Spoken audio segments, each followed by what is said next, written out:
And I don't know if anybody can remember all the way back to June when the governor put out the Maryland Recovery Plan, and we had phase 1, phase 2, phase 3. And we were basically told, if you're in phase 1, you're virtual. If we're in phase 2, you do hybrid. And if we move to phase 3, you can bring everybody back. And that was all we had when we started planning. Our board made decisions in July. And then in August, we got additional guidance from the Maryland Department of Health that talked about positivity rate, and it talked about cases per 100,000. And it gave us a continuum. It never gave us a cut score. It gave us a continuum. And that continuum went for less than 5% positivity to greater than 5% positivity, less than 15 cases per 100,000 to greater than 15 cases per 100,000. And that was based on what we knew then. And so that guidance has always been just that. It has been guidance. It hasn't been a mandate. So in the summer, there were still a lot of unknowns. There were a lot of questions, and the board felt it would be best to move into a virtual environment. We looked at that again in October and decided to remain in that virtual environment, but they wanted us to look at hybrid for the start of the second semester, which was the end of January. From September through December, they allowed us to have small groups in our buildings, which we did.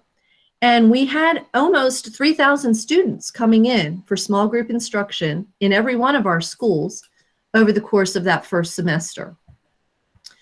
Dr. Brookmeyer and I talk weekly. She is an incredible thinker. She is up to date on all the latest research. And as we were moving toward hybrid, we talked a lot about, what are the things that we need to be thinking about? And one of the things Dr. Brookmeyer has always said to me is we have the county metrics, we have what's going on in the community, but we also need to pay close attention to what's going on in the schools. And so we were tracking, because again, we had small groups in, we had staff in, we were tracking every positive case. She would look into that and understand the dynamics. What did the contact tracing show us? What do we know? We also had other districts in the state. I meet weekly with superintendents, and we talk a lot about what's going on in other districts. So we were also watching for what everybody anticipated, those post-holiday surges, because we know the riskiest behavior we can take during this pandemic is to take the mask off, forget about social distancing, and go hang out with people. And so we were expecting to see our metrics move up, and we monitored that very closely. We had intended to keep small groups going until the end of first semester, but some scary things were starting to happen. We were seeing that post-Thanksgiving holiday surge, and we knew a post-Christmas holiday surge was likely, a post-New Year's Eve surge was likely. And when we reached a point over winter break that things were pretty high, and I talked to Dr. Brookmeyer, we talked about the fact that if you're sitting that high, and we had started to see some outbreaks, mostly among adults in our schools, if you're that high when you're going into the surge, it was probably not the best time to introduce more people into the buildings. And it might be a good idea to take a pause. And when we talked about small groups, I said, suspend. I didn't say stop, cancel, and never do again. I said suspend. We wanted to take a pause to get over that holiday hill, as Dr. Brookmeyer would sometimes refer to it. And so we also, and at that point said, January 13th, we're going to be right in the middle of all of these post-holiday things coming together. So we decided we're going to wait before we even bring teachers back to see if we can get those metrics trending down. When we saw that the metrics were beginning to trend down, we talked again, and I felt it was okay to start bringing our staff back, staff only. So the social distancing, the frequent hand washing, the wearing of the mask, those are all things that we can easily make happen in our buildings. And we will hopefully be able to bring students back on February 16th. We are looking at metrics that have come down. Are they going to plateau? Are they going to continue down? Are they going to go up? I don't have a crystal ball, and neither does Dr. Brookmeyer, and neither does Board President Mason. So we are trying to give people some advance notice, But on any given day, this is a pandemic crisis, and we may just have to make a decision and act very quickly and fast. So right now, we're continuing to monitor, and I can see some of the things coming up in the chat, and I'm going to toss that to Dr. Brookmeyer about, well, what about the new variant? What does that bring to the dynamic? The other piece I want to emphasize with everyone is a lot of people would say to me, but back in March, and how does that compare? Well, back in March, if you recall, we weren't ready. We didn't have PPE. We didn't have contact tracers. We didn't have enough testing available. So from March till now, there's been a lot that we have learned. We have a lot of things that we are better able to do and address. And Dr. Brookmeyer has been studying a lot of research of things that we have learned over the course of the 11 months that we've been facing this. And so I will let her take off from there. And Dr. Brookmeyer, is that okay? Do you want me to add anything else before you take over? And you can kind of talk about what we talk about and some of the things you're hoping I will consider as we move forward to the next step. Yes, well, thank you. I appreciate the opportunity to be online with all of you tonight and to be able to respond to some of the questions. I understand that you don't have hours and hours tonight, so I'll try to be uncharacteristically brief. So it really is a challenge when Dr. Albin and I talk weekly, and when it was just after the winter break, and we were talking, I think it was even on a Saturday, before the winter break had ended.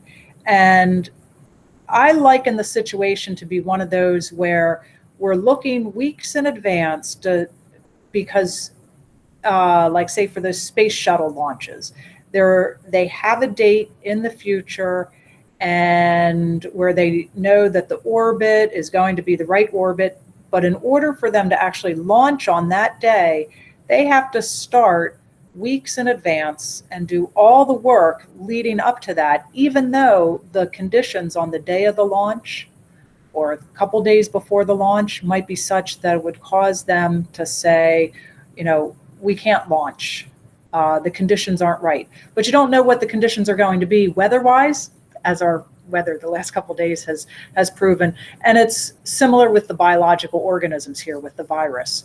So I can't predict 4 weeks from now what the virus transmission will be like in our community, what the hospital situation will be.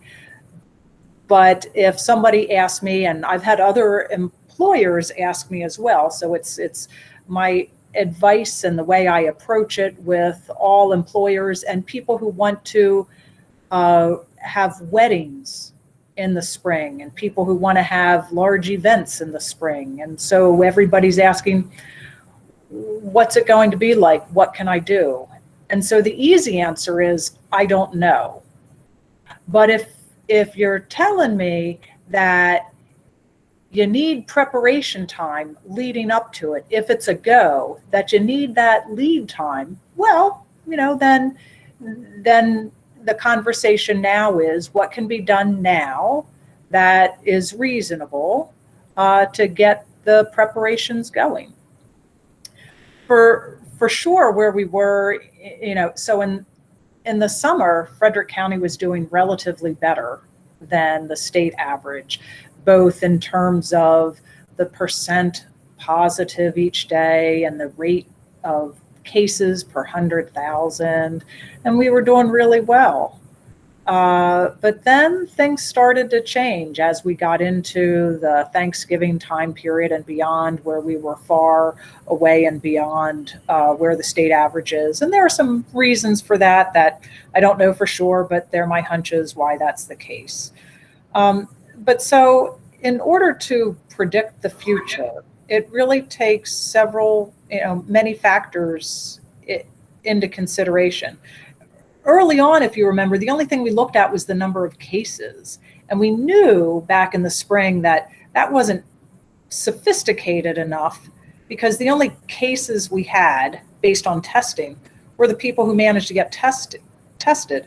And we didn't have enough testing for everybody. And only people who were sick at the time, who had symptoms, were being tested. So we knew that was if you will, like a crude measure of what was going on in our community. Then it became more sophisticated, so we looked at the positivity rate.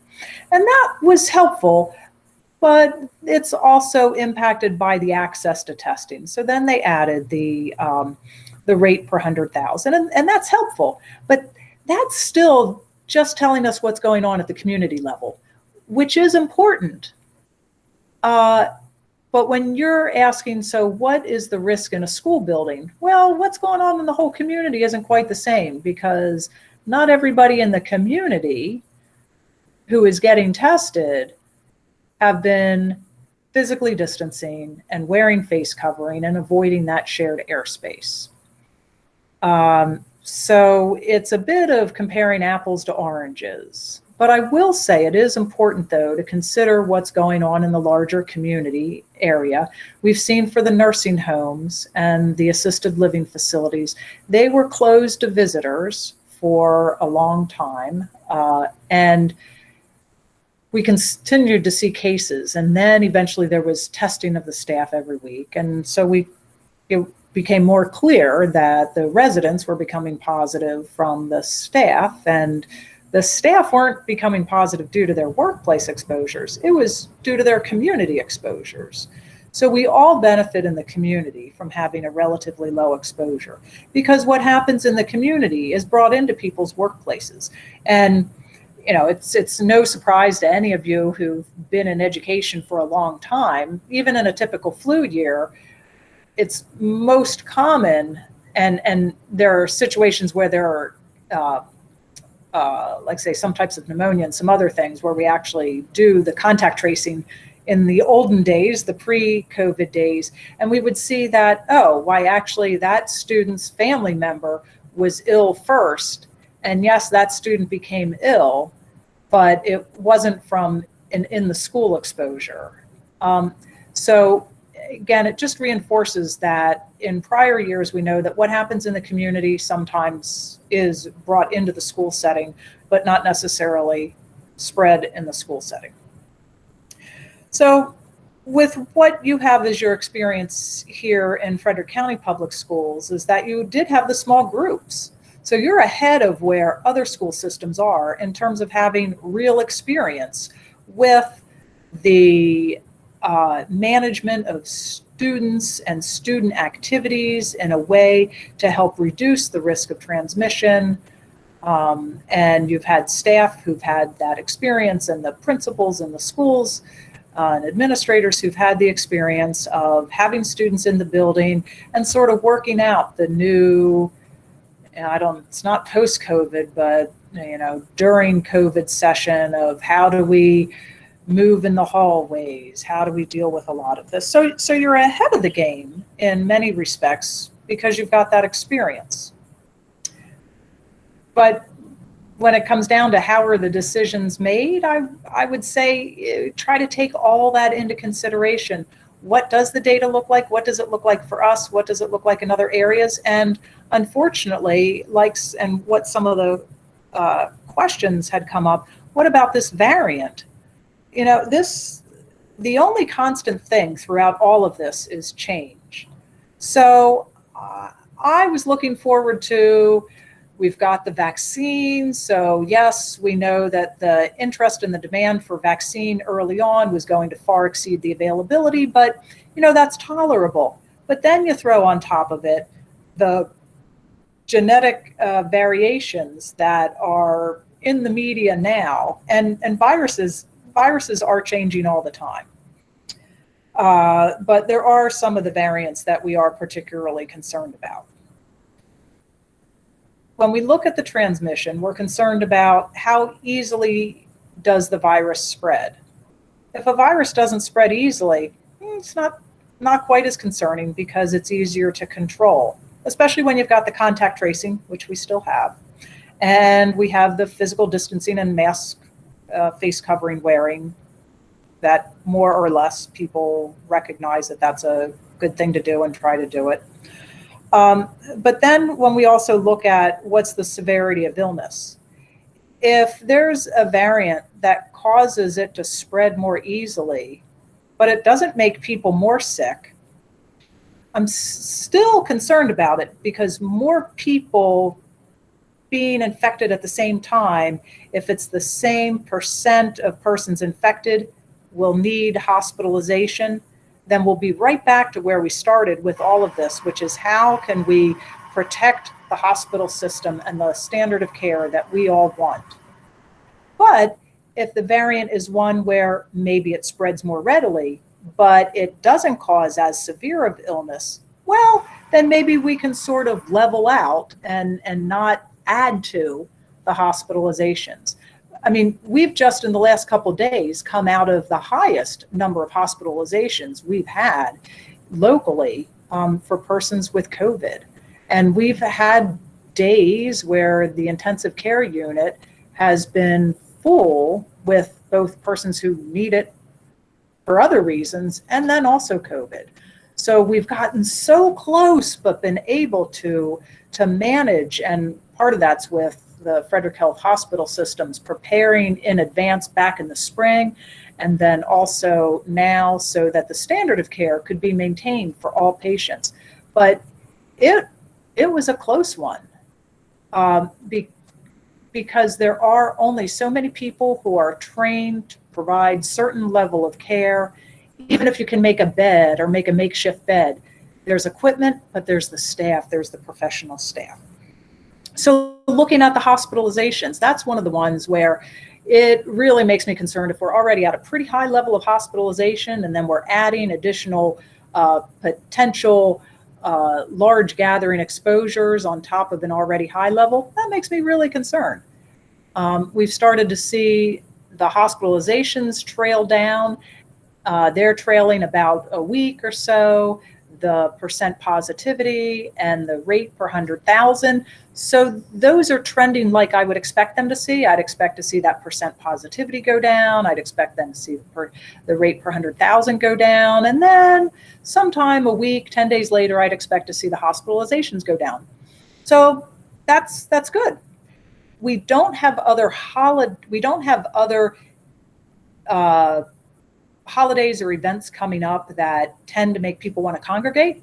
So that's making me optimistic that we can go down to some level. It would be great if we could get down to the level where we were in the summer with our percent positivity, below 5% and our rate per 100,000 being below 10. But I think it's going to be a while till we get there. And at this point, now that we're on the other side of those numbers, and it seems to me like the state, now that they've had experience with all the school systems being on the other side of those metrics, that they've realized, and they started to talk about it, well, they were only guidelines to begin with. But what happens in the school building is really what's important. There's what's happening in the community that does impact what happens in the school system. But the experience of what has occurred in the schools, I think, is an important one to take into consideration. That was kind of long. I should probably stop. That's okay, Dr. Brookmeyer. Mr. Mason, did you want to say anything about the board? And then I'm going to pick up on some of the questions that have been appearing in the chat. Sure. Thank you for having me this evening. Appreciate the opportunity to speak with you tonight. Sorry I lost my signal during Dr. Albin's speech. If I repeat something she said, my apologies. When this started many months ago and we were looking to approve our hybrid model, there was a plan that was put out that was very lengthy, 206 pages, I do believe it was, but it wasn't very detailed. So we had staff go back and add some more specific details as far as what we're going to do in our class during transportation, so that we can have specifics to what school is going to look like once we bring our students back. And I think the biggest requirement that the former board wanted was mask required. We had some language in our plan that didn't specifically state that if you're in a building or on a bus, you had to wear a mask. And I think that's one of the three biggest things that we know of that slows the transmission. As Mr. Lebo has stated before, it's one of our layers of cheese. And so once we approved the hybrid model, we allowed Dr. Albin to make the decision at the with collaboration with Dr. Brookmeyer. And I do believe that motion has worked to the way it's set up. Dr. Brookmeyer and Dr. Albin decided to pull back in December when cases state cases started to rise. Our positivity rate was rising. Hospitalizations were rising. So that moment when Dr. Albin postponed the small groups in January, Dr. Brookmeyer recommended that we do that. And I have talked with Dr. Albin almost weekly since March, and there isn't anything that she knows and she has talked about with Dr. Brookmeyer that she has not told me. We talk usually every Saturday, it seems like, sometimes more often than that. So it might seem like, with the way the motion was set up, that Dr. Albin is making the call by herself, but that's not really true. Any of our board members can pick up the phone and call Dr. Albin. She has talked with them several times. So, we do collaborate. We've talked about it as a board. And after December, we had a new board, and there were current board members that ran on opening schools. So we have now board members that want to get our schools open, and that's our goal. That's our plan. And as Dr. Albin stated, if we don't see continued decrease in numbers and cases per 100,000, there's always the option to slow down, to pull back, or just send back small groups. So nothing's set in stone. We don't know. We can't predict the future. We're gonna take it slow. A lot of people have said we're rushing back into this decision, which I don't think is the case, because we've been looking at this for a very long time. Our motion was set forward in November for a January return, January 28th, and then that was delayed by a couple weeks. And at this point, we really don't know. And I'm glad Dr. Albin and Dr. Brookmeyer collaborated to have the pause in January. So I think we should all have confidence to know that if things do get worse, then they will decide to pull back. And Dr. Albin will let the board know, and we'll let the community know. And I know everybody's looking for an answer, but there's just really no way of predicting the future and give a concrete answer as to what's going to happen on February 16th. We would love to be able to do that, but our goal right now is to just keep moving forward, pay attention to the metrics and our community numbers, and decide as we get closer how things look. And the board has asked Dr. Albin to increase her communication with the community and our staff and teachers to let everybody know what our goals are, what our plans are, how things are looking. So we want to be transparent. We want to make sure that everybody knows. We don't want to drop things on you at the last minute. That's the worst way we can handle this situation. So, the board has asked Dr. Albin to increase communication. And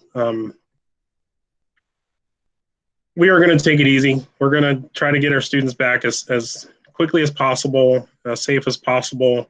Hopefully our metrics that our safety measures we have put in place will keep everybody safe as much as possible. And I know that our staff has worked hard to make sure all of our buildings have the proper safety measures, and we're working on those last minute items, such as the desks for our teachers, to get those put together and into our classroom. So our staff is working hard to make sure that our teachers have what they need once they return to the buildings. Thank you. And so I think looking at one of the questions in the chat, it was, why not start with small groups instead of the full hybrid? Back in October, we kind of had a step-by-step plan for hybrid. The board did not vote to approve that. They did ask us to look at implementing the full hybrid. However, as Mr. Mason just said, they have indicated that if we have concerns about moving forward with the full hybrid, we could still look at bringing some of our small groups back into the building as a step forward. There are lots of questions in there about the vaccines, and I know that has been a challenge for us. And I know that it has been a challenge for Dr. Brookmeyer. One of the first things we were told when we heard that teachers and educators and all of our FCPS staff were going to be in group 1B, we were really excited because we thought we were going to be able to maybe have that first dose done by the end of January. And that was our first plan was, and Dr. Brookmeyer was very agreeable to this, gee, if you can do 1,000 vaccines a day in one of your clinics, and I saw some numbers over there on the side that I want to address too. We have 8,000 employees in our school system. Not everyone is full-time, so it comes out to a little over 6,000 full-time employees. When we surveyed all of them, we had about 4,200 who said they were interested at that time. We anticipated some more may come out and change their mind. So Dr. Brookmeyer and I were talking about, wouldn't it be great if we could do 1,000 a day, 5 days in a week, and we'd have everybody with the first dose that quickly. And we were going to use, FCPS was going to get all these names together. We were going to pre-register. We had a great plan. And then supply became an issue. And then a directive to the health departments across the state that said, we are also putting people 75 or older in 1B, and they need to be prioritized first. Okay, and so from there, it then went to, well, if you have to prioritize those who are 75 or older, that's a large portion of Frederick County, those who live in congregate settings. So Dr. Brookmeyer and I were talking about it could be the middle of March before we could even start with educators. Now, then the directive came that an allotment had to be allowed each week for education. But what you have to understand is education isn't just us. It is also the Maryland School for the Deaf. It is private schools in the area. It is higher education. And it is also all of the daycare providers. And so I'm going to let Dr. Brookmeyer talk about how the health department has decided to now go forward with trying to get our staff involved and how many doses she has put out, has made available to us, but recognize that she is always limited by the number of doses that she receives from the state. And Dr. Brookmeyer, one of the questions in there is asking about some of the other counties who have said they're going to vaccinate all their staff. And so maybe you can talk a little bit about what we talked about earlier today, about some of those plans and how things are, some of the directives you're getting in terms of these big plans that some groups have had. Yeah, thank you. Yeah, Plan A was a great plan. I thought we'd be getting 6,000 doses of vaccine a week, and by the end of January that we would have gotten through everybody in 1A, and we would have been able to end everybody in 1B, including everyone in education. We even talked about how we would do that at one of the schools for FCPS and be able to benefit from a school building and school staff. Plan A was great. But then we realized, so we would get 1,300. So our first shipment was 100 doses. Then we got 1,400 doses. Then I think we got a 1,900. So in total, so far, the health department, we've been doing this since before Christmas. We've received just 12,000 doses total. And so when you talk about FCPS having over 6,000 staff, we've only received 12,000 doses so far. And as the governor would make additional announcements, we would have additional understanding of what those priority groups were. So then we moved to Plan B, which was we'll be able to do Plan A, but maybe just not as quickly. But as the governor talked more about the priority group 1A, which were the healthcare workers, the first responders, persons working in corrections, then the specific directive for health departments is, for health departments, your vaccine, you're supposed to do 1A. And then for the health departments, your directive is you're supposed to do in 1B, you're supposed to do folks who are 75.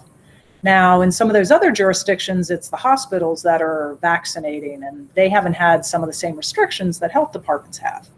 But I would like to say for the education subgroup, when we look in Frederick County at the education subgroup, so as Dr. Albin had said, it is Frederick County Public Schools, which I have to say, when people think education, all of you, for the staff and for the families of students in FCPS, that's what people think of when they think of education.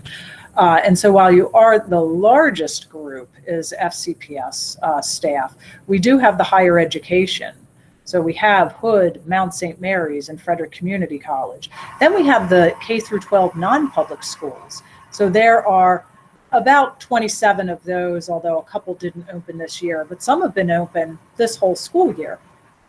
And then we also have the child care providers. They're also in the governor's definition of education. And when we look at the child care providers, there are over 700 individuals who want to be vaccinated in the child care. So the total number of individuals, when we queried the various employers in the education sector, is about 6,000 individuals who want to be vaccinated. So 2 weeks ago, the state had issued to the local health departments a directive that 100 doses each week from the health department's allocation is to go to education. So this is our second week of that. And so in our first week, we did better than 100 doses. We offered over 480. We vaccinated over 480 people in education. And this week, we'll be vaccinating over 400 people in education. So we've gone far and above what that minimum is. But I'll tell you, the allocation this week for our doses, 1,300 is the total for what we're getting for our doses this week. That's it, 1,300. And when I look at the priority, so again, for the health departments, the priority is the 1A group, the persons who are 75, and then we're really supposed to be getting into the persons who are 65 and older and vulnerable, plus some of the 1B group. So when we look at just this past week, we've had over 700 people in 1A newly register saying, I would like to be vaccinated. I haven't been vaccinated. I want to be vaccinated. So over 700 in 1A. When we look for persons who are 75 and older who just registered this past week, so we do have people from the prior week, but when we look at that, we have over 1,000, almost 1,200 persons who are 75 and older who haven't been vaccinated and want to be vaccinated. So our 1,300 doses this week, that would cover, and it actually wouldn't even cover enough of everyone in 1A and all the persons who are 75 plus. When we look at the deaths have been predominantly in persons who are over age 60, over age 65. So with the allocation that we've got, 1,300 doses, and we have over 6,000 persons in education to be vaccinated, it's going to take a while. I'd like to hope that there's appreciation when you look at how much vaccine we have in our county and how much we're allocating. You know, I don't know how much the other entities in the other jurisdictions have already vaccinated people with versus a promise of we'll vaccinate you over time, because we will vaccinate you over time. I would like it to be faster. I would also like to receive more vaccine sooner. So if we adding the 486 approximately from last week and the 400 from this week, that's 886. If I look at what percent of 880 is 886 out of the 6,000 or so who the employers told me their staff were interested, that's 13%. So, I mean, we're making progress. I realize it's not fast enough for everybody. And if you were to ask me, when can everybody be vaccinated? When can all 6,000 persons in education who want to be vaccinated? When can we get to, I mean, there are others in the 1B category, the people who live in congregate living settings that we haven't gotten to. Then there's the continuity of government, which we haven't gotten to.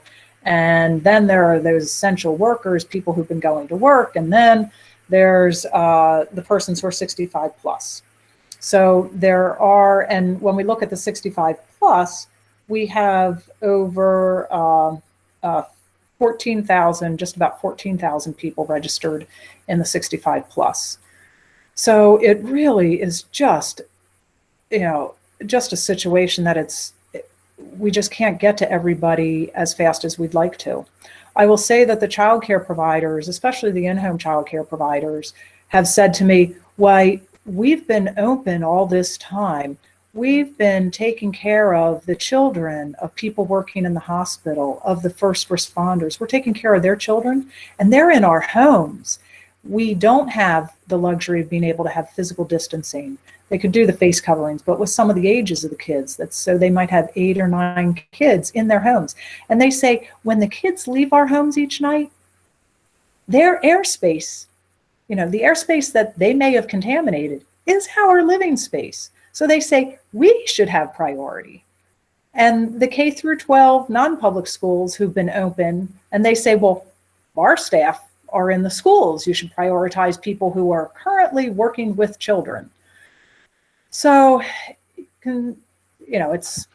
that's my challenge, to try to balance all of that and to try to get vaccine to people as quickly as possible. So we developed a pre-registration system so that it will hopefully give everybody an opportunity to say that they want to be vaccinated and to be vaccinated. And I have to say that I did hear something on the news just before this evening where I heard there's going to be 10 million doses for every state soon. Well, in Maryland, we've just been receiving 72,000 doses is the standard allocation. So 72,000 doses divided by 7 days a week would be 10,000 doses for the whole state each day. That's all. But if somehow the federal government can increase that to 10 million, why, then I think we're in business. So I'm not quite sure when that's going to happen, and I didn't hear the full news story, and you know what happens when you don't hear the whole news story. So I definitely haven't heard that from official sources. Thank you so much. Dr. Albin, this is Tracy Tatum from PTA Council. I'm the president, as you know, and let's get down to the question. Why are we sending teachers back to school when they aren't vaccinated, and teachers are feeling apprehensive about going back? And we have all these different variants that we're hearing about. I mean, I see a whole lot of people in the chat box saying, let's answer the questions. Let's answer the questions. So here's Miss Tatum out there saying, let's answer the questions, Dr. And I am Albin. ready to answer the questions. But again, we wanted to give Dr. Brookmeyer a chance to try to help explain to you some of what's going on with the vaccines, because I know that's a big question on everyone's mind. I did see a question in the chat about Rock Creek School. And when we had the original plan, and we thought instead of being able to do everybody in 1 week, that we would have like a group of people a week, one of the first groups that we prioritized were our teachers who work in specialized programs, such as the Rock Creek School. Because again, many of those students can't wear masks. And there are many needs that those students have. And so we did have those folks in a priority group. When Dr. Brookmeyer had allocated those 400 doses last week, we had not yet had a chance to get everybody pre-registered. And so we were able to reach out to staff in our specialized programs, and that included bus drivers and instructional assistants and teachers and administrators who are working in those schools where we have our Rock Creek students, our Success students, our Pyramid and our Challenges students. And so we did have 335 FCPS staff who were able to get vaccines last week. And again, while it may be an allocation of 400 for education, they do, because we have the largest number of people, give us the largest allocation. Now, last night, an email went out telling everybody there was a clinic available, please sign up. That email had originally only been intended to go to the number of a random sampling of everyone who is pre-registered, the number of vaccines that were available. Unfortunately, it went to all of us who pre-registered, and there were a lot of people who thought they had gotten one immediately and didn't get an appointment. And Dr. Brookmeyer has assured me that going forward, they will send that to a more limited number of people. So in terms of why now, I think the answer is because for many of our students, coming up on almost a year of not being in a school building, we are seeing some significant needs academically. We are seeing significant needs. We are hearing things about mental health issues, the impact of isolation. We are hearing about students who by the end of the day are in tears and they're frustrated. They just can't cope with this any longer. And we looked at our academic performance, and we have seen the number of students in our classes who are getting 2 or more Fs nearly double compared to the number of students who were getting 2 or more Fs last year. So we know that we have incredible needs for our students. And what we are trying to do is we are trying to put into place all of the mitigating strategies that we can to keep our schools as low risk as possible. We have social distancing. We have a requirement that all staff and students wear a facial covering. We have put hand sanitizer dispensers in every classroom, but the most important thing is soap and water and being able to wash your hands frequently. When people asked us about, well, are you going to sanitize desks in between classes? To really sanitize and disinfect, you need to allow it to stay on for 10 minutes. So we got paper desk coverings so that we can take those on and off and move those as needed so that children can come in. I'm seeing a lot in the chat about, well, hybrid isn't going to be different. They're going to be on the computers. No, one of the things that we're doing on these 2 asynchronous days, and many of our teachers have already done this, is we're talking about what is this hybrid environment going to look like? And we do want to take advantage of having the students in the building to really be able to focus on the things we want to do with them that don't work well in a virtual environment. And so— Excuse me, Dr. Alban, I'm sorry, I need to interrupt you. And I do apologize. I appreciate the efforts and measures that you are speaking of, but getting back to where you started with this particular question, which was my question about my student at RCS, you were completely drifted off the point. Excuse me. This form does not allow for verbal comments. Please respect it. I'm sorry, I understand where you're coming from, but this forum has to be about the parents of the students. That's what it was created for, and so far it has not been. I would like a direct answer as to what our special needs students' considerations are going to be, because they are not anywhere close to what the standard school students' needs need to be. The fact that the psychological impact. So again, for our Rock Creek students, we did have several of our Rock Creek students coming in for small group instruction because we recognize that need. We have provided additional PPE is available for our staff working with students in our specialized programs. I did see in the chat about N95 masks. Those have been reserved for medical personnel. We do have some KN95 masks. We have face shields. And so we are trying to make it as protective of an environment as we can, but we know that we need to have them face to face to be able to do some of the things that they need. So I don't know that I can talk to you specifically about every type of accommodation and the way that that is going to be done, but I would certainly hope that if you reach out to Ms. Buckley, that she would be able to answer some of your specific questions. You also heard me say that if we felt we really could not move forward with the complete hybrid model, we would be looking at bringing back small groups for some of our students, our specialized programs. We had some of those in first semester. We would definitely want to expand that in second semester.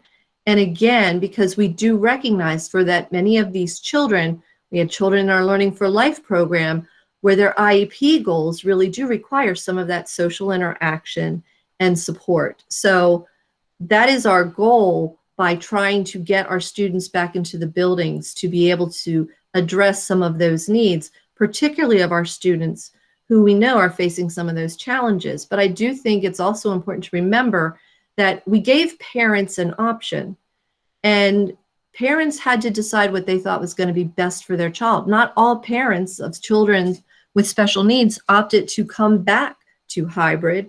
And so we are still equally committed to providing the best quality instruction that we can through the virtual model. And so, again, we've put in place the risk mitigation strategies, and we are constantly monitoring spread in schools. And I know, and I hear from teachers, you know, why not wait until we are vaccinated? Why not wait until we are vaccinated? And as Dr. Brookmeyer indicated, we wanted to. We thought we were going to be able to have that done, that first dose done by the end of January. I can't tell you when that will happen. There's a lot going on in the chat too about, well, is this just all because of the governor? Well, no, the governor can't tell us we have to go back to school. The state board and the state superintendent can tell us we have to go back to school, and they've asked us to do that by March 1st. And again, I think that push has been not just for political reasons, but because of what we're hearing about the impact on our students and the things that are happening there. We also know, and again, we monitored these small groups for 5 months, that there wasn't a case where we had a student who spread it to a teacher. Most of the outbreaks that we had in our schools were adult to adult. It was a teacher to, not a teacher to teacher, custodian to custodian, staff who were in the schools. We had no instance where we could trace it back to the student giving it to the teacher. And so again, that is reinforced by what so much of the research says about the low spread in schools. Now, that doesn't mean that we aren't going to have positive cases. That doesn't mean we aren't going to have outbreaks. And we put the dashboard up, and I hope you've had a chance to see it. There's a dashboard on our webpage that talks very much, it shows every positive case that is happening in our schools. And it's updated every Monday morning so that parents can see that, staff can see that. Because we wanted you to be able to look at that. It provides a link to the Maryland Department of Health page on outbreaks. And you can go onto that page and you can take a look at, you know, these schools that have been open, what's happened with the outbreaks, where are they occurring, how are, and so on. We do have a good relationship with the Frederick County Health Department around contact tracing. And so if there is a case in our school, then anybody who was a close contact is asked to quarantine. That has also been a critically important risk mitigation strategy because, again, and my colleague in Carroll County has confirmed this, they quarantine immediately. And most of the people who are quarantined then are fine. They don't get it. So we take action quickly. We do what we can to keep the risk low, but we know that for many of our students, getting back into that structure of school is critically important. Now, I will tell you, this new variant does make me very nervous. That was one of my first questions to Dr. Brookmeyer today. And is that going to change the whole ball game for us and what the expectations will be and how we have to act? On Friday, all of the state superintendents have a call with the Maryland Department of Health. I am sure that will be a big part of what we discuss. And again, we will provide an update to the community in that regard, in terms of the direction that we're hearing. One of the things that my colleagues and I always say, we are not the medical experts. We have to listen to and follow the guidance of our medical experts. Now, there was also a question, and I'm sorry, you guys are typing so fast, I can't keep up with all of them. I saw a question in there about movement through the hallways and what is that going to look like, and won't that be a place where there could be spread? Our Public Affairs Department has put together some videos and to kind of give you a sense of what's it going to look like when the students come back into school. And so I would encourage folks to watch those videos. There's a video on ventilation and the things we have done there. There's a video on cleaning and sanitizing so that you can see for yourself what's been done and what are the practices going to look like. We had a tentative agreement on our MOU with all three of our employee associations, our support staff, our administrators, and our teachers. And that has been posted on board docs because our board is set to ratify that tomorrow night before the public hearing on the budget. And so again, that has a lot of information and a lot of links where you can look to see the answers to some of your questions about, well, what kind of equipment is going to be available and what happens if I have to monitor kids who are going to have to take off their mask to eat. And again, we are going to make sure that folks have face shields in that situation, but you can also monitor those students while socially distanced. The kids will be socially distanced. Okay, so they're not all going to go into the cafeteria and eat together. The other thing that we know is with hybrid, we had 60% of our families opt to return for hybrid. That means cohort A will be about 30% of our students. So when you think about a school where we have 800 students normally coming in every day, when we have a third of them, that's going to be a little over between 250 and 300 students at a time. So there's going to be a lot of room for spacing out and for doing, again, everything we can to support and reinforce the risk mitigation strategies that we know have worked. There have been school districts around the country who have been open since September. Now, I can tell you that yes, if there's a positive case in a classroom, and this happened during small groups, we may be asking the children in that classroom to quarantine. One of the reasons we set up the virtual schedule and the hybrid schedule to be exactly the same is so that when those children go to quarantine, they can continue to interact with their teacher and those classmates from that cohort. And we are hoping that it will be a seamless transition then when they come back into the building. So we made those schedules parallel intentionally so that we could have that happen. With staff, and again, we've learned a lot from our colleagues in Carroll County as they have been going through this. We have a lot of other districts that have had small groups in all year long. We had one district that had started hybrid and were doing all of their kids pre-K to 12 hybrid for several months. And so those lessons learned have been shared with us as well. And when a teacher has to quarantine, many times that teacher can still telework. So we will project that teacher into the classroom and we will have either a resident sub or an instructional assistant or perhaps another staff member from the school there to monitor the students while the teacher is delivering instruction. And I saw this personally happening when we had small groups in the classroom. There was a teacher who had a family member who tested positive, and so she had a quarantine. And while she was teaching virtually, the resident sub was in the classroom monitoring the children. And, you know, the children would finish an assignment.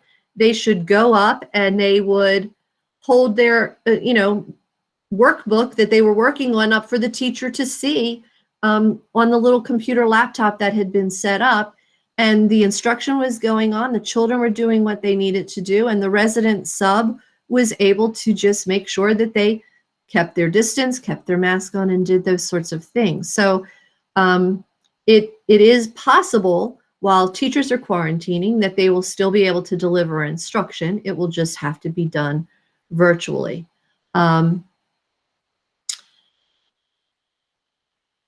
Tracy, you've been looking at that chat. I've been kind of like talking and not Yes, paying ma'am. attention. Yes, Are there ma'am. some other key questions you want me to try to get to? Yes. So let's talk a little bit about and I want everybody kind of to understand that we have a lot of people on this chat, and people are not just asking one question. They have more than 5 questions. So we are doing our best to try to get through it and everything else. And I think what I feel like I'm hearing and saying is that we have a lot of people that are feeling that our teachers are being asked to go back, and they are basically being asked to bear the brunt of bringing our kids back to school because they don't get an opportunity to be vaccinated. And I know you kind of touched on that a little bit, but what I'm trying to hone in on to you is,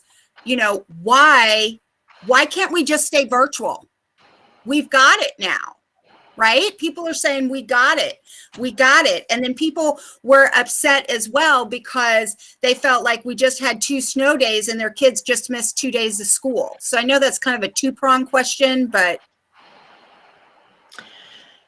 And again, as the board looked at whether or not to move to hybrid, there was a consideration about trying to do everything we could with our risk mitigation strategies to ensure we could do it safely. But I think the needs of the children and what they were hearing from parents in the community and from health experts, the American Pediatrics Association has been saying we need to get our kids back in schools. So again, we will do everything we can to support vaccinations as soon as possible, but we don't have the resources and we can't control that. I did see something that was floating by about, they're coming so fast. I'm sorry. Tracy, there was something about, oh, no, when I talked about a teacher delivering instruction virtually when they were on quarantine, that would not be a teacher who is sick. If a teacher is sick, we're not going to ask them to telework. It's if they go out on quarantine because they've been around someone with a positive case. And no, teachers will not have to use their leave. We have a special code that we will use so that if a teacher is asked to quarantine, if a custodian is asked to quarantine, if an instructional assistant or a bus driver is asked to quarantine, they will be on leave. We will be using a special code for that. It will not be deducted from their personal sick leave or their personal leave. And again, that's all part of what we had agreed to in the MOU. And Terry, is that across the board? Are we saying that you have a special code for everybody? Like if it's a bus driver? Yes, for all employees who are asked to quarantine because they've been exposed, we will be providing a COVID-19 leave that will cover you so you do not have to use your own sick leave. There was a question too about bus drivers and distancing students on the bus. And again, the expectation is that students are going to have their mask on the bus, and that there will be, the windows will be opened to allow for additional airflow, and not completely open a little bit. And that we should be able to, again, students will move on and off the bus, but they wouldn't be directly in contact with the bus driver for 15 minutes or more while driving. They will mostly be within that 6 feet limit as exiting and entering the space. All right, Tracy, what else do you have out there? Okay, so let's talk. I'm sorry, I just saw one about fourth quarter. There you go. We did ask families what they wanted to do for third quarter. Please understand that it is easier for us to move a child out of hybrid into virtual than to move a child from virtual into hybrid because we have space limitations, okay? And so when it comes to fourth quarter, if families want to change their decision, I was virtual and I want it to go to hybrid, we're going to have to look at spacing and see what we can do. So right now, I can't tell you that there's going to be another whole survey around that. That is something that we are evaluating, and we'll have to take a look at our different schools when we see how this all plays out with the number of students that we currently have coming in. And again, the option, it's very easy to take a child from virtual back into, from hybrid back into virtual. We are going to do everything we can to accommodate moving the virtual students back into hybrid, and we think we can do it, but I don't have the date as to when we'll ask that question just yet, but we will let you know. We will keep you posted. Hi, Dr. Albin. This is Whitney again. I have a question for you that was put out in the chat earlier. How much funding does the school system stand to lose if schools don't reopen this school year? We have not been told that we will lose funding if we do not reopen. So I don't have an answer to that question. I do know that, again, if the Maryland State Department of Education, the State Board of Education tell us that we have to open and we would intentionally totally disregard that order, there are things they could do, and taking funding would be one of them, but no one has indicated that that's something they intend to do. So at this point, I don't think we would lose funding if we don't open. And they gave us a lot of flexibility in options for opening, anything from small groups up to hybrid. We can't, and I did have one parent who emailed me and said, are you going to be able to bring everybody back by the end of the year? As long as social distancing is a requirement, we will not be able to have all of our students back in the building at the same time. And so I don't see that happening in the spring. But again, I don't have that crystal ball and can't say for sure. Okay, Tiana, do you have a question for us?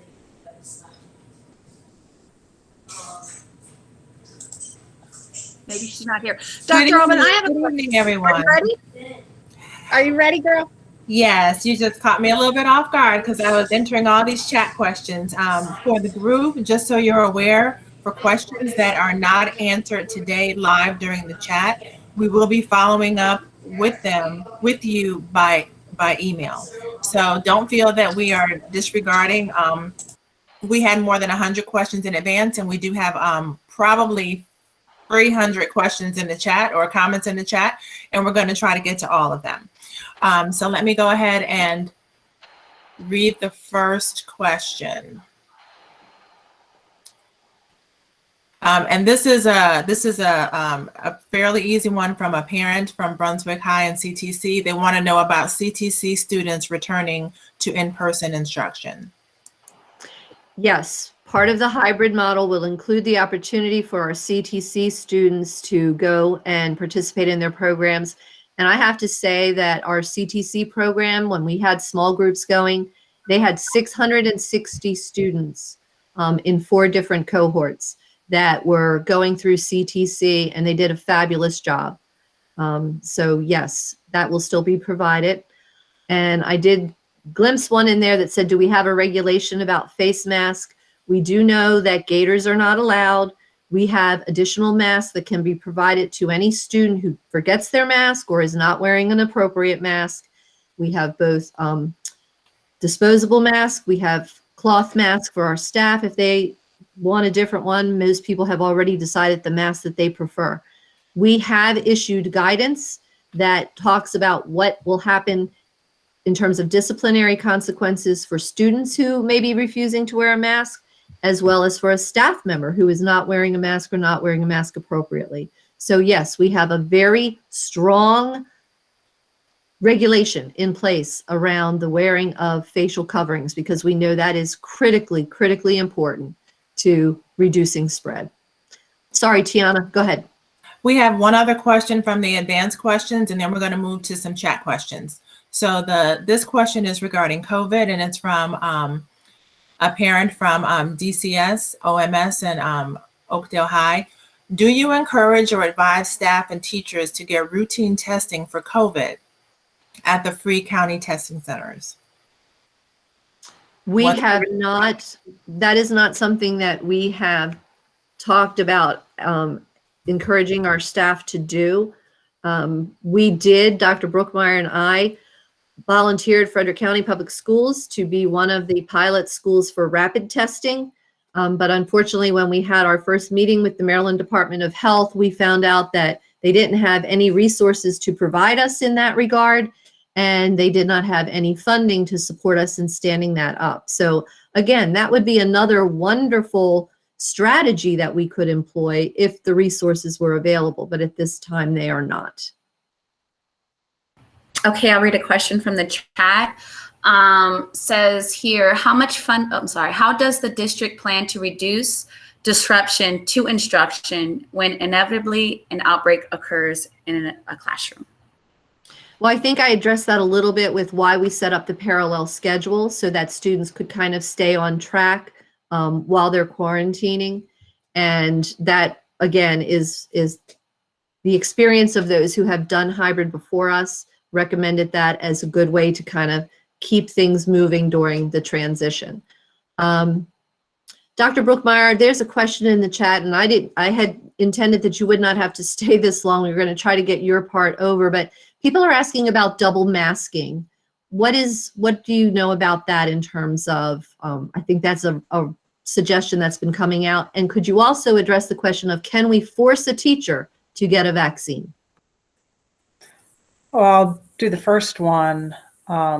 At this time, I don't believe that employers, I think that if employers were going to mandate vaccination with a vaccine that has just an FDA emergency use authorization rather than a full approval, I believe that legally the employer might be on some shaky ground, but that's something for the lawyers to answer. I'm not aware of anybody in Maryland who is making it a requirement. And then the other, the masking.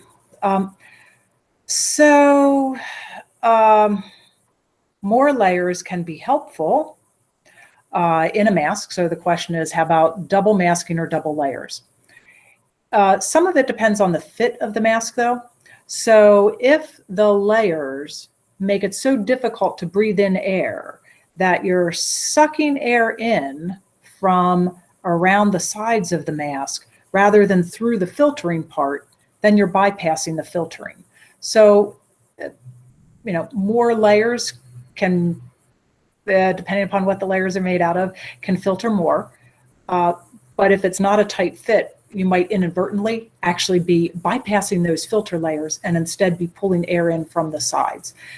Some of the masks, somebody asked about the disposable masks, some of them might be specifically electrostatically charged, where they actually are better at trapping some of what the person wearing them anyway would be expelling.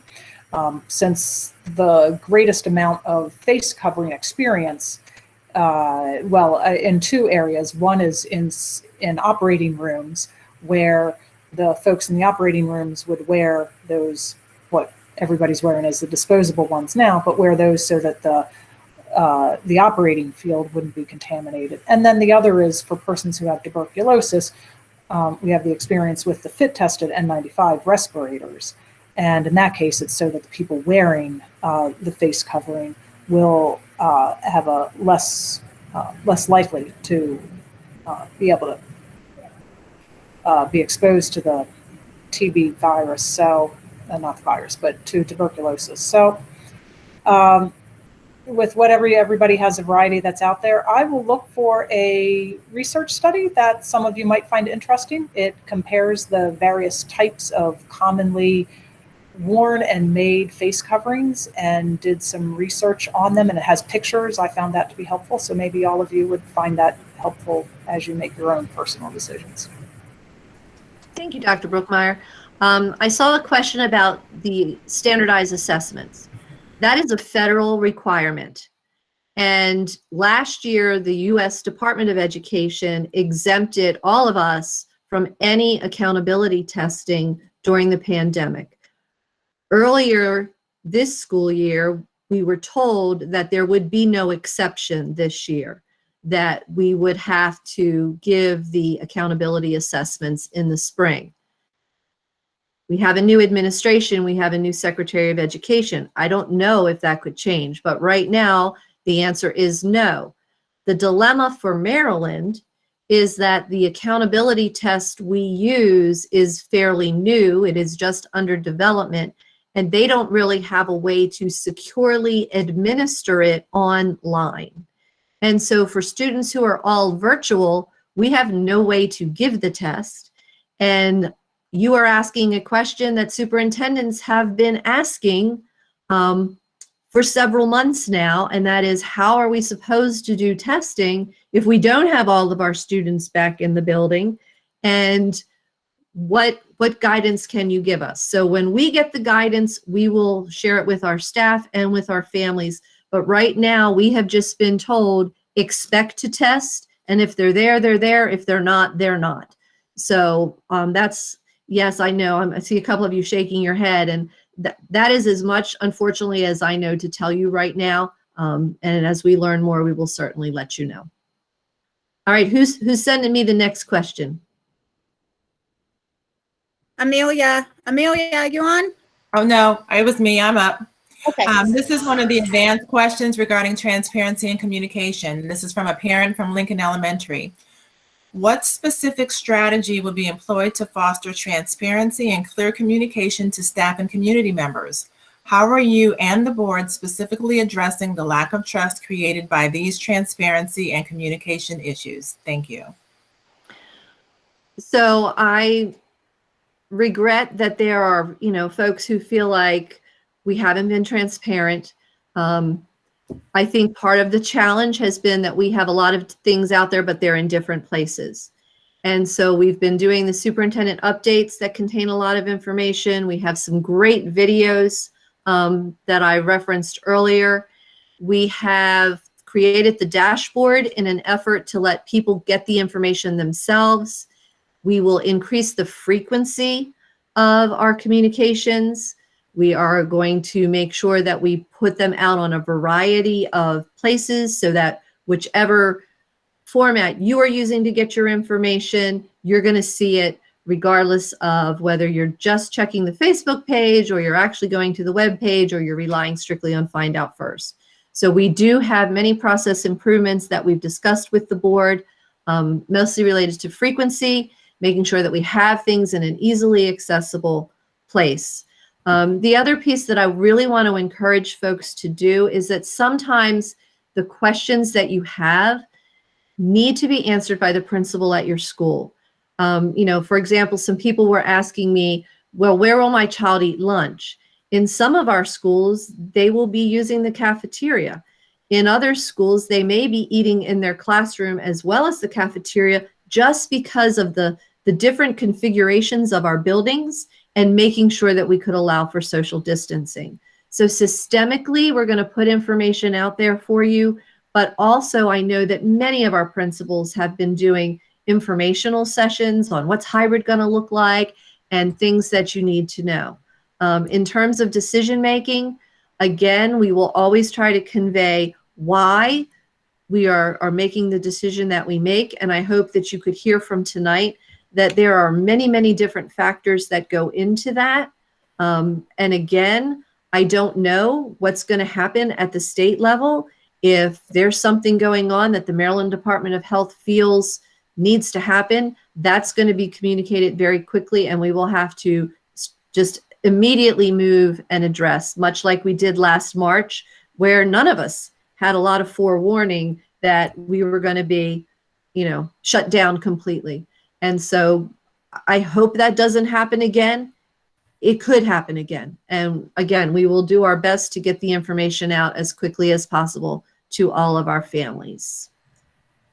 Okay, I have another question from the chat from earlier this evening. They ask, if hybrid doesn't start on February 16th, can teachers still teach virtually if we don't go into hybrid mode? Well, in the MOU that we have tentative agreement on, teachers will have an option if we are in an all virtual model, but if we are in a model where we are delivering some type of instruction, then teachers will need to be in the building. So that's, and again, people can see the details of that on the MOU, and that has been posted on board docs already this evening. And I believe the associations were sending some information out to their members as well. I have a question from a parent in Linganore High School. How will non-compliance to safely guidelines be handled?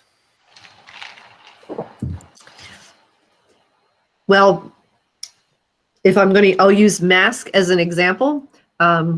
we will first contact the parent, and, you know, the student will be asked to put a mask on. If the student continues to refuse, and we work with the parent and we aren't able to get the kid to comply with the safety measures, then that student's going to have to return to an all virtual environment, because these are safety measures that must be followed.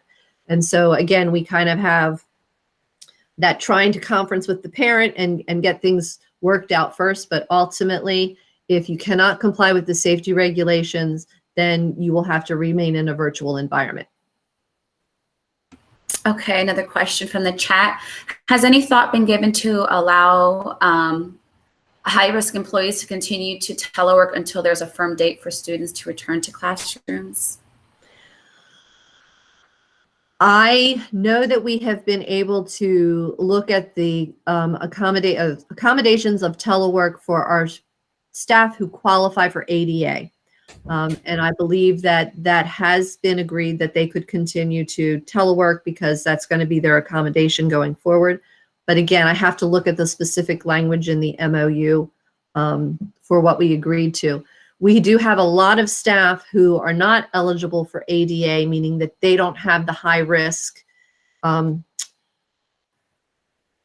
situation or disease themselves, but they have a family member who does. And we wanted to take care of the ADA requests first, and we are working on the non-ADA requests, but I do not think we were able to allow all of those folks to telework while we worked through that, because again, we were looking to reply to the request for ADA first.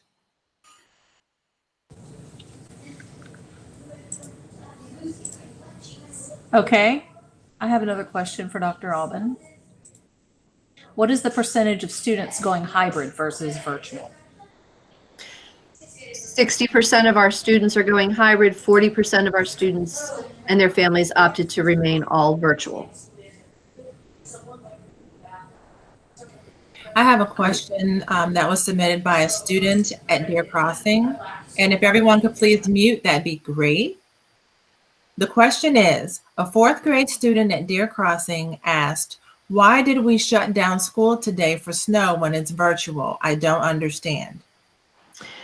Well, one of the things we had said was anytime we have to shut down the whole system, we're going to make it a snow day for everyone. And that was what happened yesterday. Today, we weren't sure if we were going to have to shut down the system or not. And so we erred on the side of caution and made it a snow day.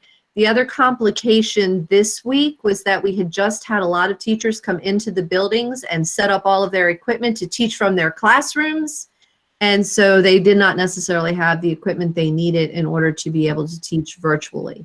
So that is something that, again, as we move into hybrid, we will be talking about protocols and communicating that.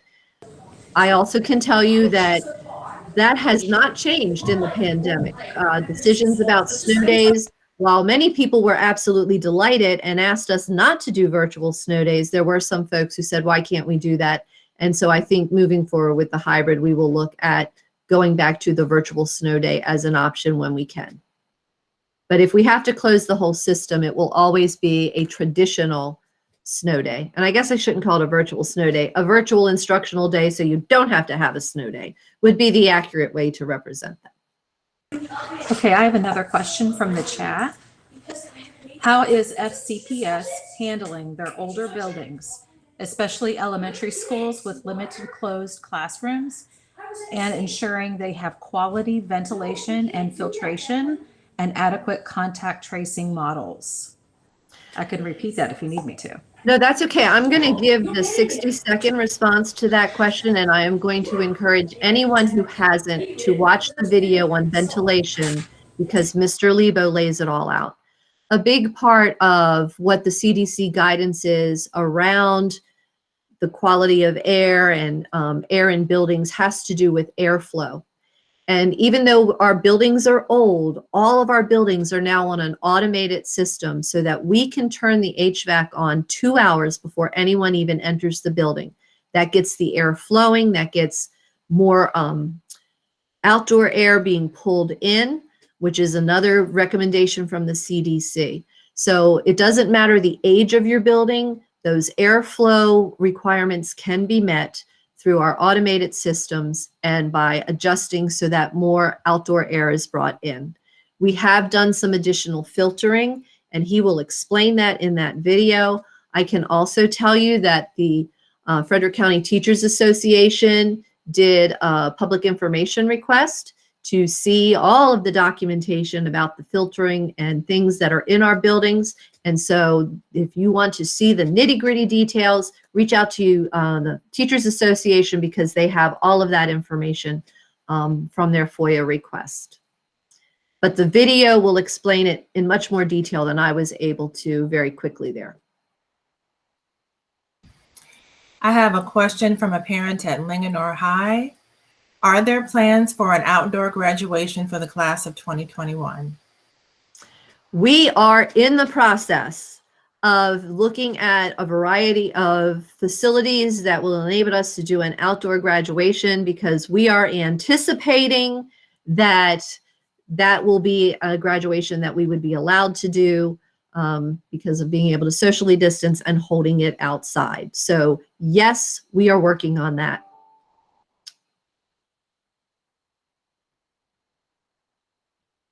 Okay, Dr. Albin, we have, of course, a lot more questions to go. And I wanted to know if you can spare us an additional 15 minutes so we can go till 8:45 tonight. I absolutely can, but I did want to tell Dr. Brookmeyer and Mr. Mason that if there are any questions I can't answer, we'll send them to you, but I had only asked you to commit a half an hour and you've already been here much longer than that. So feel free to log off and thank you for joining us.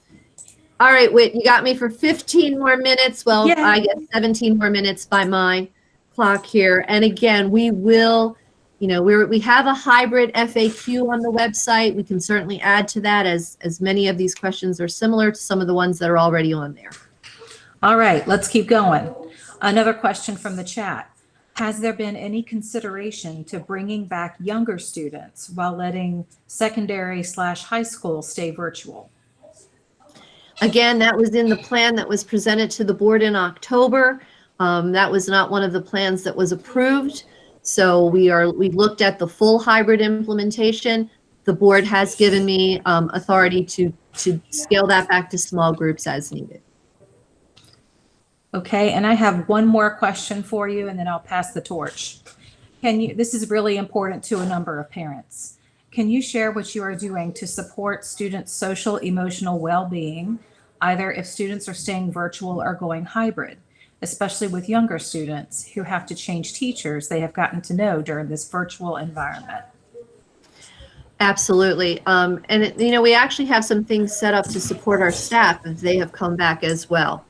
So the social emotional curriculum that we have put into place that is now at both the elementary and the secondary level has been, I think, very helpful in helping kids with strategies, hopefully, that they can use throughout this entire pandemic. With our students as they come back, we know and we have our counselors are ready. We have our psychologists, our social workers, our behavioral support specialists are going to be there to support our students. Each school has worked out a plan for how to help students as they go through this adjustment period if they've had to change teachers. What are some of the little things that they can do? Teachers collaborating, making sure that some of the routines and the expectations are the same. So we are aware of that being a challenge for some of our students. And again, I know that our principals and our teachers have been working on ways to ease that transition, but we do have, again, our counselors in our buildings who can work with our students virtually as well as face-to-face to kind of support them and help them through that transition. I have a question from a parent at Twin Ridge Elementary that says, while I understand that planning for a return to in-person learning is daunting, the original intent survey said that families would be able to change their intent from virtual to hybrid in the spring. When will all families be surveyed again? To do nothing is fraudulent and a violation of FAPE. And again, we will ask parents if students want to make the transition, but I can't tell you exactly what date, and we are going to have to take a look at our ability to accommodate that safely. And so we will still be asking if people want to make that transition. I don't know that it'll be a survey out to all. We may just do a, do you want to stay or change, as we're working with the students, and then administrators can begin to work with individual families on how to accommodate that. But we will do our best, and we will ask, absolutely. Dr. Albin, it's Tracy again. Yay. No, I'm kidding. You're one of the faces I can actually see on my screen, Tracy, so yes, I knew it was you. Yay. So I have a question from the chat that I wanted to really get addressed about. So we had somebody put in, if the CTC students, 660, were sent back for small group instruction and there were no outbreaks, why aren't they still in the classroom? And again, when I made the decision at the beginning of January to pause our small groups, it was because we were looking at post-holiday surge, increasing metrics, and we wanted to err on the side of caution and not have staff and students in our buildings at that time. So that's why we paused the small groups. Now, as we're gearing up for hybrid and we've brought the teachers back, we have said we will, again, the CTC students will come back just like everybody else as part of the hybrid schedule. So it would have been a little bit complicated to try to be doing a small group while we were in this process of transitioning to hybrid. Okay, and I've seen a lot of parents ask the question about, we're talking about February 16th, about kids coming back. I mean, when are parents actually going to know that that's a date that we're a go? I mean, because they need notice as much as everybody else. Absolutely. Yeah. And so again, my goal would be to try to give everyone at least a week's notice. So we're looking at next Tuesday or Wednesday when we would make that announcement. Thank you very much. You are very welcome. All right, Dr. Albin, got another question for you through the chat. What support is available to teachers to ensure that they are able to provide an equitable learning experience for students attending class virtually and in person simultaneously? So we are going to have some of the students who are remaining in the virtual model will have teachers who are only teaching virtually. And I think the feedback I have heard from parents has been that our teachers are doing an incredible job with how they have adapted to the virtual environment and the things that are happening for their students.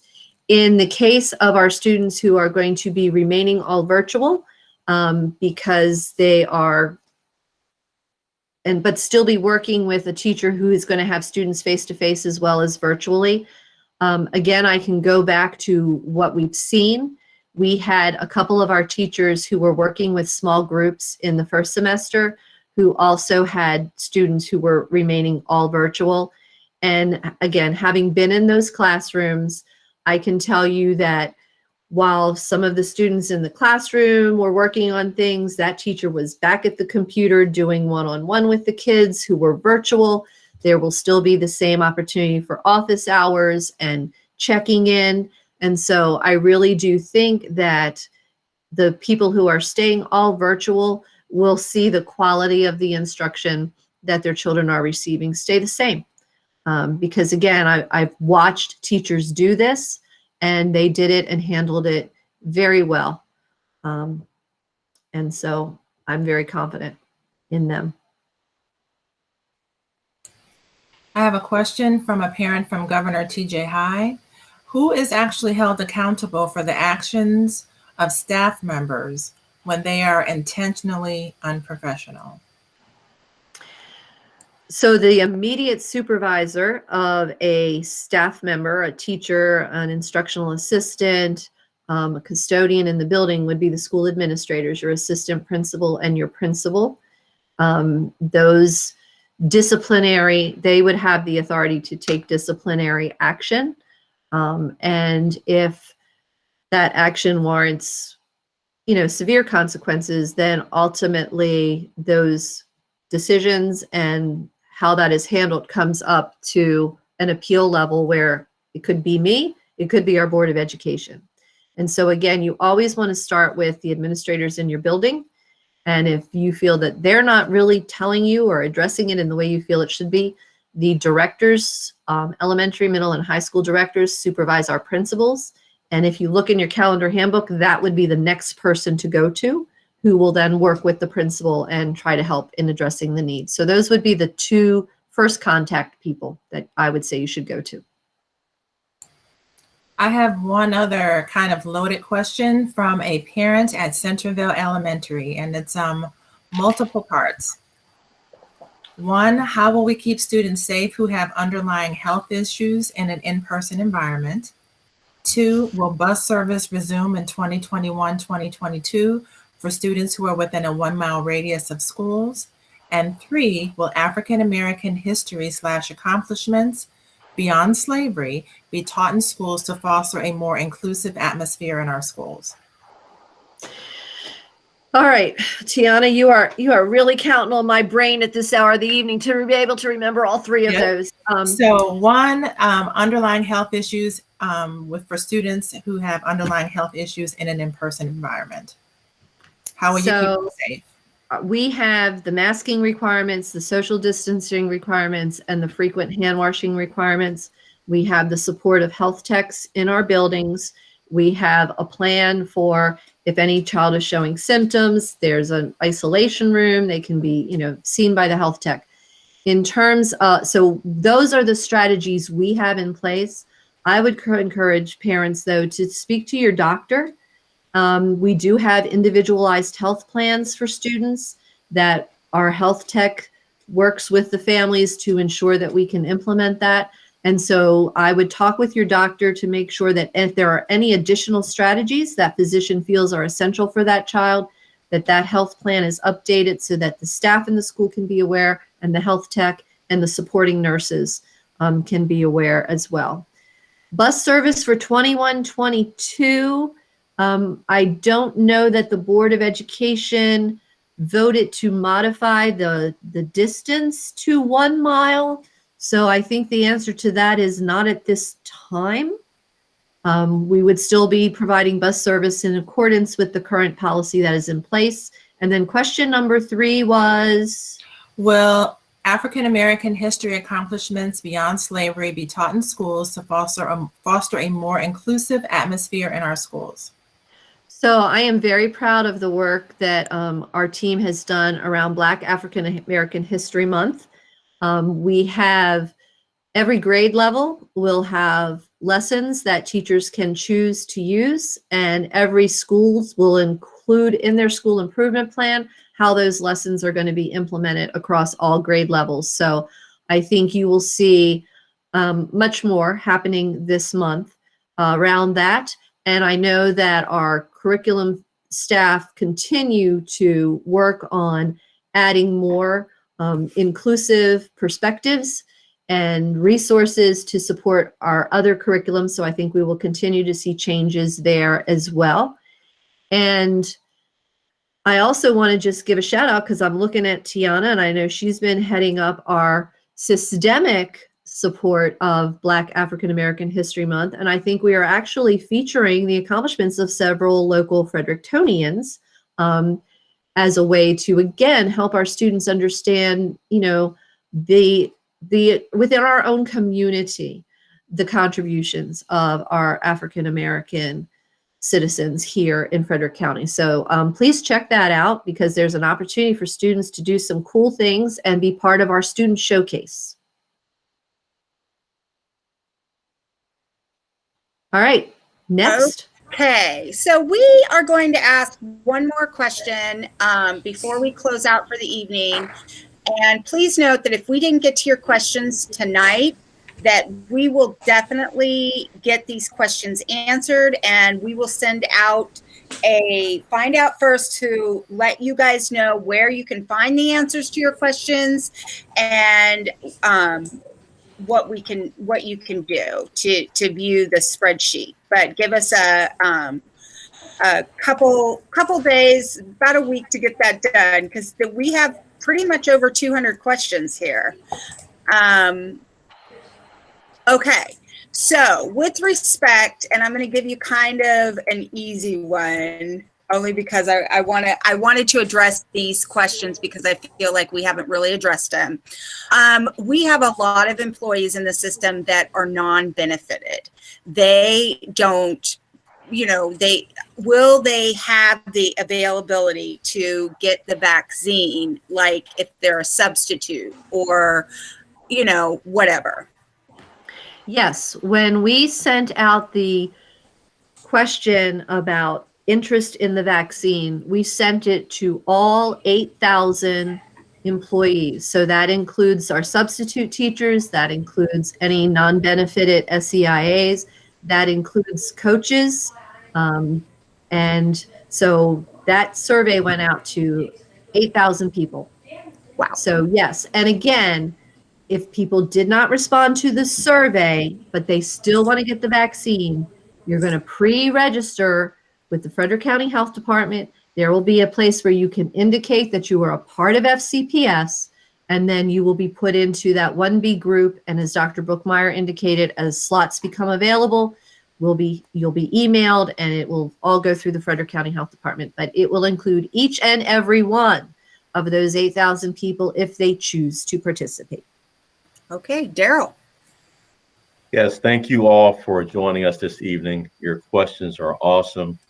We hope that you have more information than you came with, but as was stated several times, questions that were asked either when registering for this forum or during the chat, we'll have responses sent out via email, and we'll take some of the more common questions and add them to our website. I'd like to take this opportunity to thank the panelists, Dr. Brookmeyer, Mr. Mason, and Dr. Alban. Thank you all for your participation tonight. And also I'd like to thank the PTA for hosting this event, and my staff, Tiana and Amelia, for their support in getting this pulled together. Again, there will be another superintendent chat, so we hope that you will stay tuned.